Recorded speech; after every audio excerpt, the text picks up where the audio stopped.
You, the parent, is the best judge of what your child should and shouldn't be doing and what your child needs. And it's the old line about, if you're not your child's advocate, no one else will be. It's true. If you see anything that doesn't seem in the norm, reach out, find that information. Find that information because the longer you wait, the higher level of care your child is going to need.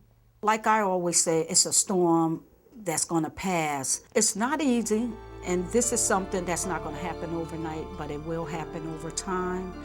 And you have to have patience, you have to have faith.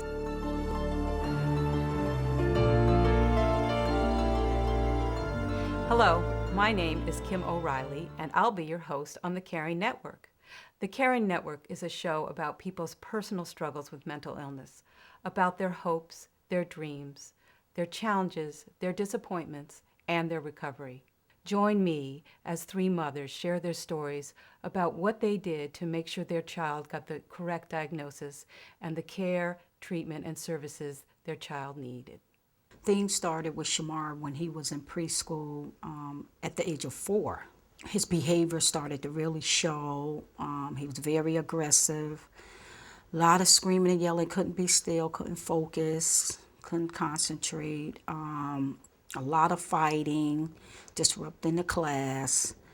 And so that's when we really noticed there was something going on with Shamar. Shamar has some mood swings.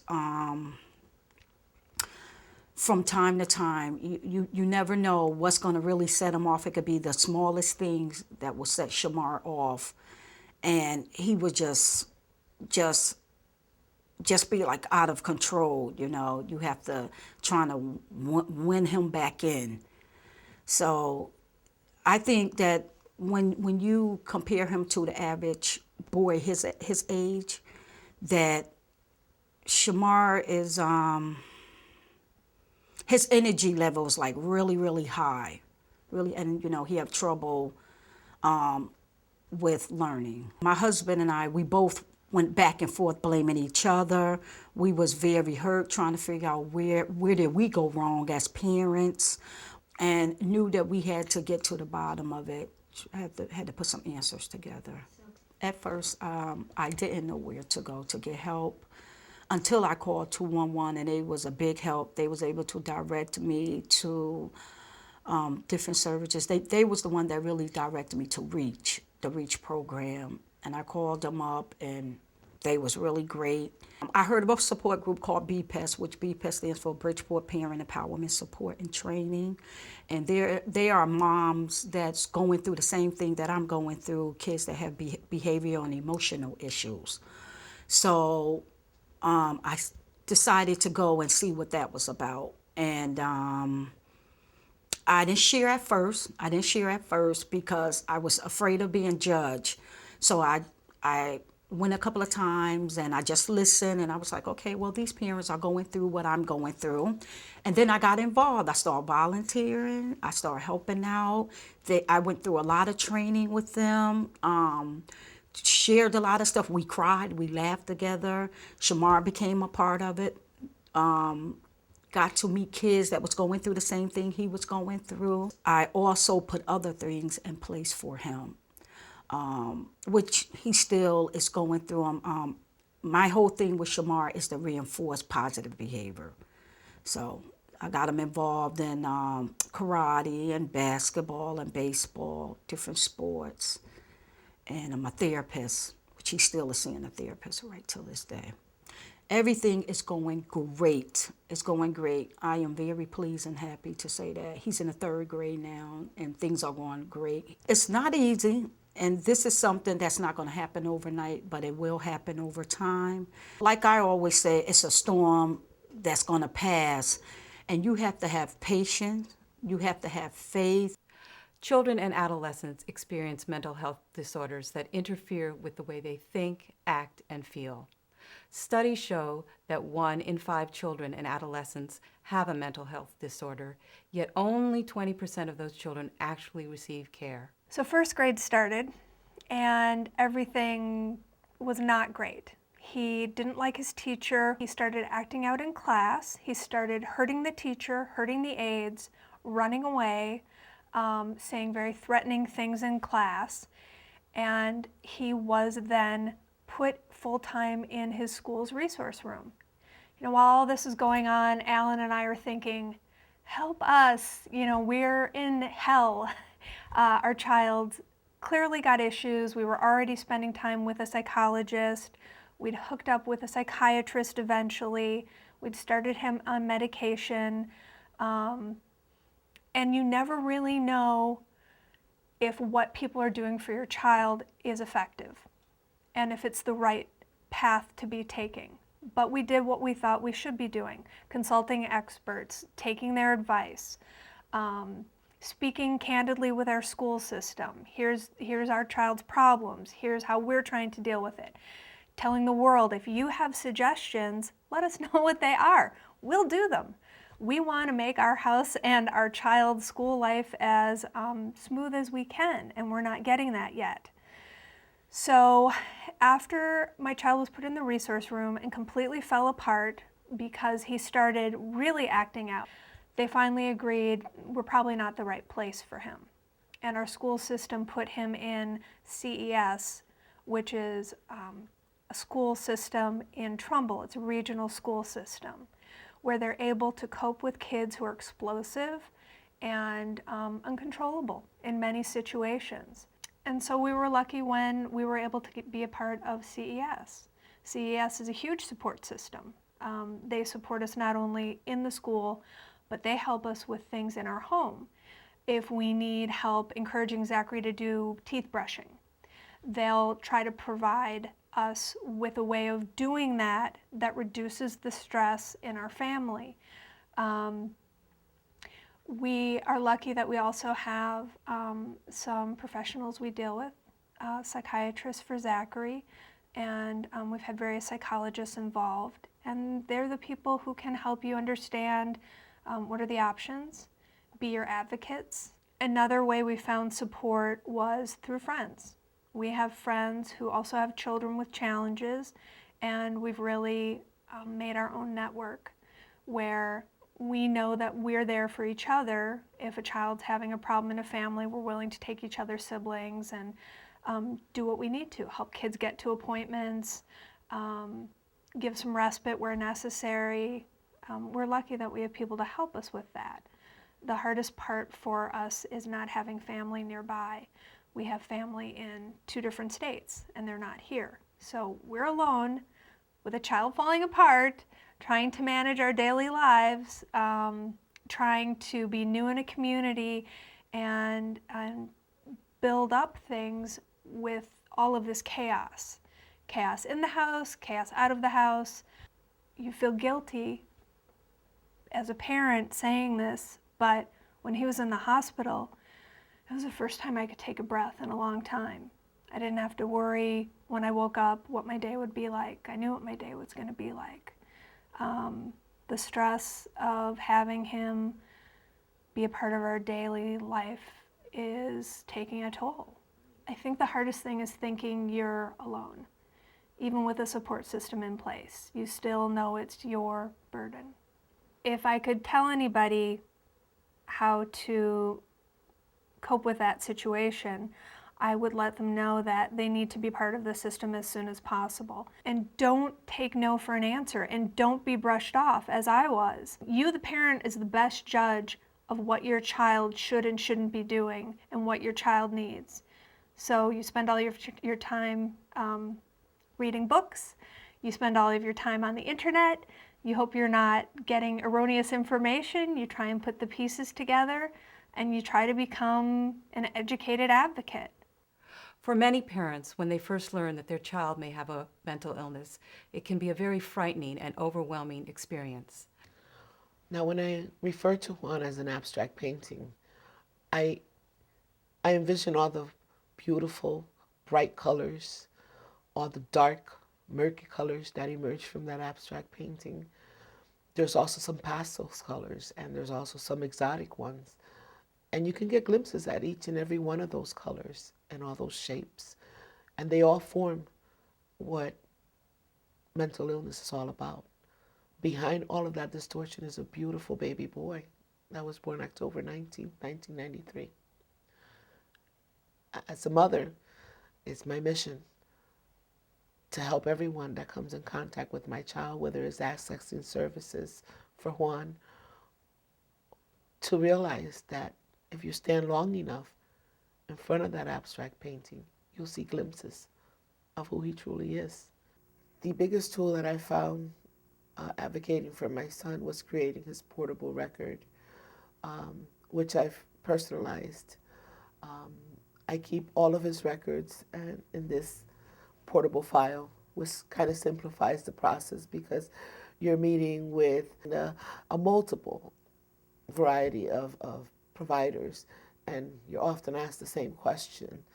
I wanted them to remember and to acknowledge the fact that you may have a lot of children come through your practice, but this is my child.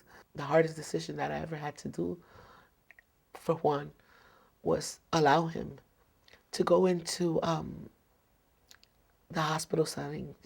At the beginning, it was just for stabilization purposes. That was difficult because I come from a culture where assessing that type of service really stigmatizes you. You'd rather be called an alcoholic than called a person that suffers from mental illness. And I had to get past that because I realized that one needed more. It saved my family and it helped us come to a healthier place because there were times that, in view of Juan's very escalated behavior, I found myself as a mother mentally coaching myself just to be able to hug him because all I could see was the distortion of my painting. I couldn't see the exotic colors lashing out. I couldn't even see a glimpse of that beautiful baby boy that he was. And it just became so unhealthy for both of us. I had to let go in order to hold on to my child because I wasn't the specialized person that needed to help him, or I didn't have the tools. And we've tried everything, including trying to recreate a residential program within our home. Juan is in the second bout of residential treatment. And there's plenty of hope for Juan. Being able to spend that good quality time instead of battling this monster on a daily basis, minute by minute, it's such a great feeling. When I look back, had I had this information, Juan would definitely benefit from early intervention, and maybe I could have accessed different programs like Birth to Three. I didn't know anything about Birth to Three. They could have seen something that took such a long time to identify. And someday very soon, I want to say, Juan will be back at home, and it's just given us the time to become a healthier, more productive, more loving family. I want to thank you three women for being with us today and sharing your stories about the incredible amount of work and love you have for your children that have mental illness. For some of you, it started very, very early when they were very young. And I just want to spend some time talking about what it's like to be a mother of a child with a mental illness, and what you think other mothers who may have a child with mental illness may need to know, or not just a mother, a parent, a father as well. Mm-hmm. So Marta, maybe I'll start with you in terms of, as a mother, what has it been like for you to parent? To parent Juan, I totally have to reprogram myself because I had to come to the realization that I was always going to have to advocate for Juan and help him get to the point where he can advocate for himself. I would say to every parent, don't be afraid to knock on those doors, and don't be afraid to say, I don't know, I don't understand. Follow every direction that you're pointed in. Do the research. Don't get discouraged when those doors close. Knock on as many doors as possible. Educate yourself on what diagnoses are. Don't be afraid to ask those questions. Keep an open mind when it comes to medication. It can certainly make a difference. I mean, I had to actually put myself through a piece when he was diagnosed with ADHD. I wanted to understand what his world was like, so therefore I tried to read a couple of chapters while having a headset on of just static and trying to remain focused on that. Just try to understand and simulate those different situations, because the better you understand what his limitations are, the better you're going to be, the more qualified you're going to be to advocate for your child. And I think it's just not being discouraged and not being afraid to ask those questions or to follow up with research. The internet is an awesome tool. There are a lot of websites out there that can certainly help you understand all of those pieces. Well, thank you, Marta. Laverne, I've heard educate and also heard the word fear a lot. When you first thought maybe there was something going on with your son, were you afraid, or what were the feelings you had initially when there were questions being raised about your son? I was afraid. I was scared. Didn't know which way to go, who to turn to, who to blame. But it don't help to ball up in the corner and cry. You have to just do what you have to do, for yourself and for your kid. And that's what I did. I used, like I said before, 211, and they was a big help. And I went to the school, and whoever was there, and family members was a big support as far as helping me. And I use the internet as well. So, and I educate myself on reading so that I can get a better understanding of what was going on. And I asked a lot of questions. So, I guess maybe don't crawl into, as you said, ball yourself in a little in the corner, and don't be afraid that you really just have to ask those questions. But it's okay to cry if you need to cry. We probably all did a lot of crying. Yes. Liz, was there any sort of times when you were trying to find where to point the finger for why this was happening to your child? I think initially, before you really have a clear understanding about mental illness and about different diagnoses and causes, you just don't understand. I mean, so someone somewhere must be doing something wrong. It could be you, could be the school, could be your spouse, who knows? It wasn't really a blame game, it was just more of, I need to understand what's happening, and I don't understand it, and it doesn't make sense. And it didn't make sense because that's not the world that we live in. You're isolated from so many people that you normally would socialize with, including family, because of your child's behavior and their inability to understand what the situation might be. You're often isolated. You're placed in situations where one child is invited to a birthday party, but the child with the mental illness isn't. And as a parent, it's a painful process. And then you find yourself that you yourself are isolating your child and yourself because you're trying to protect that child. And for me, particularly, it's important to continue advocating for Juan and his right to be a part, not just of the family, but of our community, our neighborhood. Have you found stigma around, your parents of other children and in your community? Has that been difficult? And have you been able to be sort of open about your child's illness? I guess that's the question I really want to ask, because there is some stigma around mental illness. So I don't know, Liz, if you have. I chose not to hide it from people. I think it's more important that it be out there and that I be blasé in some respects about it, because I don't want people to be afraid of him.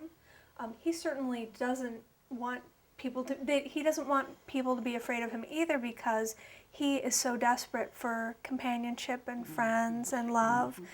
And even when he acts up, he recognizes later, oops, I've made a huge, horrible mistake, and tries to make amends. But I want this illness to be the same as diabetes or leukemia or any other illness that children go through and not be made to feel bad for it and not have my child be excluded from activities because of it.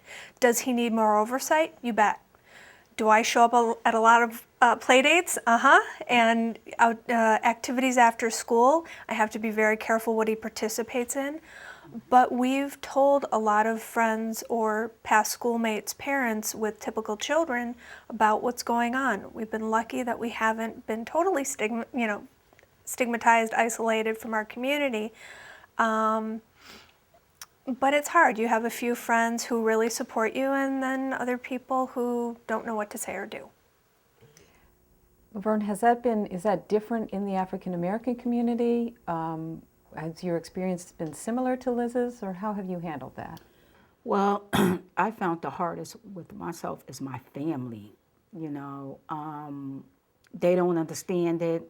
It's like not in our family, you know, and I'm trying to educate them, and they seem to want to use other words that I won't allow them to use. And I told them till they understand it, you know. And so I have to I have a couple of family members that's very supportive, but for the most part, majority of them, they don't understand. So I when we have family gatherings, I have to watch, you know, my son very closely, and I hear different ones saying different things about him and this and that. And I'm always coming to his defense, you know, trying to educate them and to let them know what is going on, because they don't know. They don't know. And so, you know, it's so easy to point fingers and say things that's not true. And so that is what's going on. It's okay if you're mentally ill, but keep them behind closed doors. Right. Don't bring them into the equation. And I won't stand for that as a parent. I can't. So all in all, after you got over this for the first hurdle in speaking to this about your family, are your families been supportive all in all, or where actually do you get your support for yourself as a parent so you can continue to be the best parent for your child? Where do you get the support? I get my support from friends that I've met along the advocacy that I've done for Juan. It helps to go to other support groups and learn and share with other parents. I think it's important to be around a table of parents experiencing the same challenges and the same frustrations, and just knowing that you're not alone is so important. That helped me a lot through this process. It continues to help me to continue to advocate for Juan. It's empowering, not just for myself, but for Juan. Becoming a family advocate and knowing that in some way, every day, everything I do through the works with my families, impacting the quality of life of not just my son, but others like him. And again, my religious beliefs, that keeps me whole centered and knowing that there's still hope. Have you found that it's easy or difficult to access services for your child, and are there the services that your child need? Are they out there and are they available? I don't know, Liz, maybe. I've heard lots of different experiences from lots of different parents, and it depends on a whole bunch of factors. I found it easy to access the system once I was in the system. It's getting into the system, knowing what's even available, what you should even be trying to be a part of, that's the hard thing. It's very difficult to know who to even start speaking to, at what point you should be saying something to your school, at what point you should be demanding something from your school, because there's no one who's going to take your hand and walk you through it necessarily. And that's a shame. It would be helpful for parents if something existed where a parent advocate existed to walk you through the various steps. I was lucky that the school my son was in, the principal and the teacher were both supportive of him getting services, and when things got very, very difficult, were supportive of putting him in and out of district placement. But I'm very lucky. There's many people I come across on a regular basis who wait until their kids are in middle school, high school, and have a really difficult time accessing what they need. I understand you have to work very hard to be your child's advocate, and that it sounds like the services are there, but there's no map, and it's hard to find the person that can help you. So what would you say to a family that is first starting on this journey? Is there sort of one thing, I would love to hear from each of you, one thing you would say to a family that is just starting on this journey?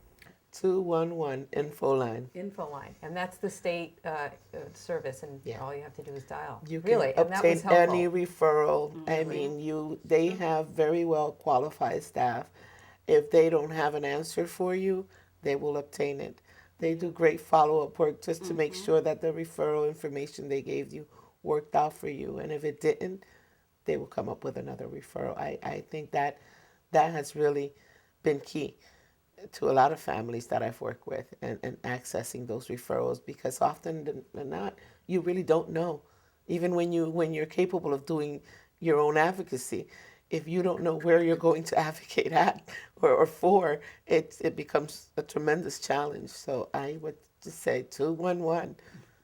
Laverne, on a personal level, what would you tell another parent? I mean, about what they need to do for themselves as they start on this journey. I would tell them to be patient, and don't give up. To be patient and don't give up, because your thoughts are your reality, and if you believe that you can do it, you can. And it's just, like I say all the time, it's just a storm that's just going to pass. You just have to hang in there, be patient, and don't give up.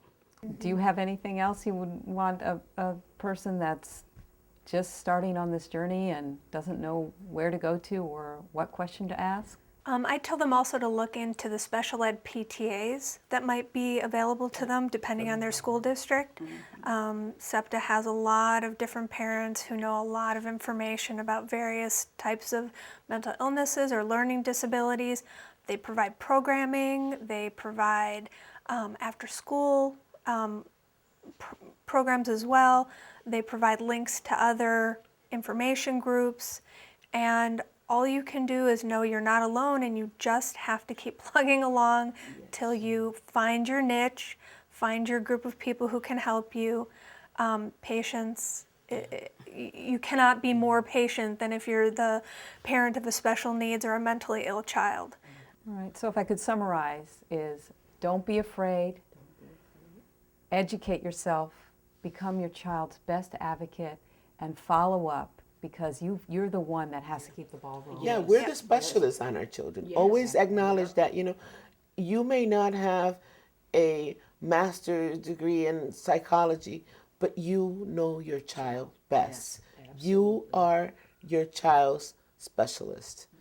You need to drive that bus. Well, I think we'll end with that. You're your child specialist, and your best advocate for your child is the mom or the dad.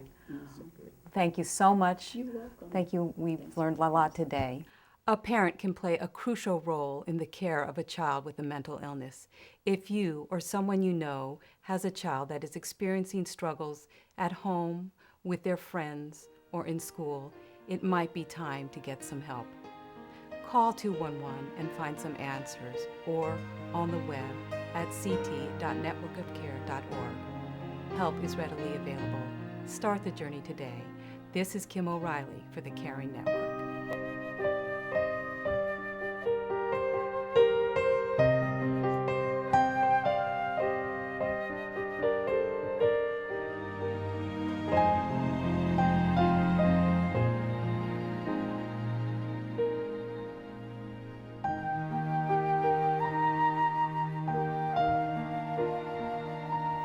Thank you for watching the Caring Network.